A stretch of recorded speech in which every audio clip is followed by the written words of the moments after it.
Hey guys, it's Kayla here. I wanted to talk a little bit about frothing and why I do it for my dogs as well as all of my client dogs in my mobile. So I think a lot of us that got into grooming usually probably started with some sort of dilution ratio in a mixing bottle. This is how I started, or with a recirculating system. You basically fill your tub, throw your shampoo in and let it just recirculate. But I found that was using up a lot of water, a lot of product. I would always have extra at the end of the day. It would end up getting thrown out. Some salons, I know they will sometimes dilute at the beginning of the day and use it throughout the day. As soon as you start diluting shampoos or adding water, you're breaking down the preservatives in that shampoo. So you're going to start to get bacteria buildup, fungal buildup, and you don't want to be using that on a freshly clean, healthy skinned dog, hopefully healthy. And if they have skin problems, you don't want to be adding to those problems. So this is why I started frothing instead, is I could control exactly how much product I was using, how much water I was using, and I can really target the areas on the dog, as the foam made from the froth is going to stick exactly where I want it to. When I pour this over a dog, it's just going to drip down and anything that hits the tub is gone. With a froth, if I drop this, if the dog kicks it, if it comes off in any way, I can just scoop it back up and put it right back on. So here are some items you can use to froth. A very popular one is the egg beater. You can get this online. I also like it because if this dies, I can still use the container it's in to use my other options. So this is a coffee frother. I like this one. I got it online. But I like this because it has a cover for the actual frother in case this gets bent or anything. It's protected because we all know being mobile, things go rolling and crashing and bumping around. So I also like that it's sealed on the end to charge it. There's no batteries. I find the battery ones die pretty quick, but this is all sealed. So if it gets wet, you're okay.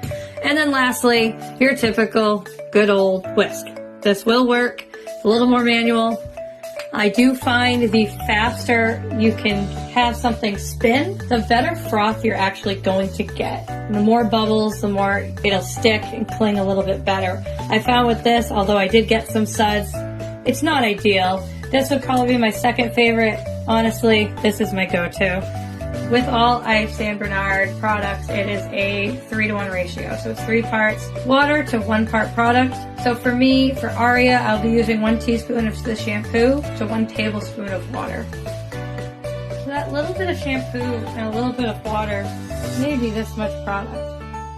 And the other nice thing is the consistency of it. With all these tiny, tiny bubbles, I can penetrate down to the skin and really get it to bind to all that dirt, grime, the dander, all the stuff, all the oils are trying to get off. But what's nice is, if I were to put my finger in here, that's not coming off. As soon as I put that on her, it's not going to go down the drain. So this is really going to sit there. And ideally, you want to let your shampoo sit on a dog for about 5 minutes. If they're really dirty, or if you are doing a skin therapy of some kind, you're doing a de-shed, you want to let that sit there maybe a little bit longer depending on what's going on. But this would be enough for me to wash my standard poodle. And the nice thing is if this isn't enough for any reason, I can always remix a little bit more and add as needed. Aria, a willing participant, she was actually just soaking in conditioner while we were mixing up that shampoo. So now she's rinsed. I'm going to use the shampoo we just mixed up, as you see here. And some people will use those brushes that hairdressers will use when they dye hair to kind of almost paint the froth on. You can do that. I'm just a little more hands-on. Plus, makes my hands feel good by the end of it. And you're going to see how far this can go. So I'm going to start, get her back, and really start working it into the coat. So that was 1 teaspoon of shampoo this week. 1 tablespoon of water. And I just washed an entire standard poodle. She's not extremely hairy, but she's probably several weeks out from a haircut at this point. Something else to note as well is when you're doing the faces, especially on dogs like when you do a Shih Tzu or you do a brachycephalic breed, or they have these pinched in faces, when you're frothing you can really get close and get in all the nooks and crannies. Obviously she's not brachycephalic, but if she was. And I can really control where I want that shampoo to go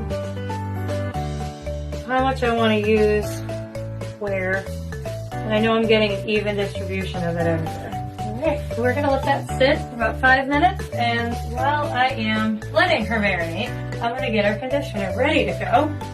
With the conditioners, I do find that it's a give and take a little bit. If a dog is really dry, if they're, really going to soak up a lot of it, I may adjust that ratio a little bit. And it does come down to, and this also could go for the shampoo, if you have hard water, soft water. So 3-to-1 is really the starting guideline. You can adjust from there as you need it. So for Aria, because she is on a maintenance schedule of every week, we really don't use a lot. When I first started using it, I think I was using probably double what I'm using now.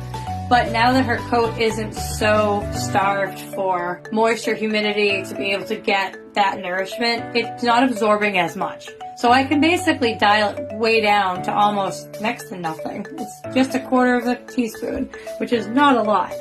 I find personally I do like a little bit more water than conditioner for my dogs, but again, I think it depends where you live, the environment your dog's in, how frequently they're being done, the length of coat. So there's your conditioner. You're still kind of looking almost like a meringue consistency, but it's going to stick, it's going to do its thing. This will get left on for about 5 minutes, and that's kind of your baseline. You can leave it on for longer than that, but what you want the skin and coat to do is absorb as much of this as possible, and then you're going to rinse it off. So it's been about 5 minutes for Aria. We're just going to rinse this. And the nice thing is I use very little product, so rinsing should not take very long at all. When you're mobile, that's a huge thing, because I don't want to be using all of my water on one dog, and I do a lot of larger dogs. So here's our conditioner that we mixed up. I like to start with the ears first because they tend to be more oily, and I want, as I blow dry in a minute, all these tangles or this idea to work through them a lot better. Rather my product do the work for me than having to brush so much. But remember, I'm just using a half a teaspoon of conditioner. So while Aria here is marinating in her conditioner, which we're going to leave on for about 5 minutes, some takeaway points for frothing and why I do it. When I mixed with mixer bottles, I was using a lot more water. The shampoo, conditioner did not stick to the dog. It would rinse off down the drain. I also wasn't getting it evenly mixed. I can shake a bottle all day long. I could use a recirculating system, but with frothing, I can make sure that my shampoos are 100% evenly mixed throughout. So that way, when I am putting it on my dog, I can target exactly where I want it to go, and it will stay where I put it. Especially if I'm doing a therapy on any of these dogs. Like Aria here does have that sebaceous cyst in the back. So while I was mixing up her main shampoo, I had mixed up a very small batch of a therapy just to put on that area. So also being mobile, I'm using less water, and what's really cool is using less product means I can rinse the dog a lot faster. Less time in the tub, less time being wet. We all have those dogs that don't enjoy their bath. We can get them through it a little bit quicker or more efficiently. So this is why I do it. And here we have a nice clean Aria.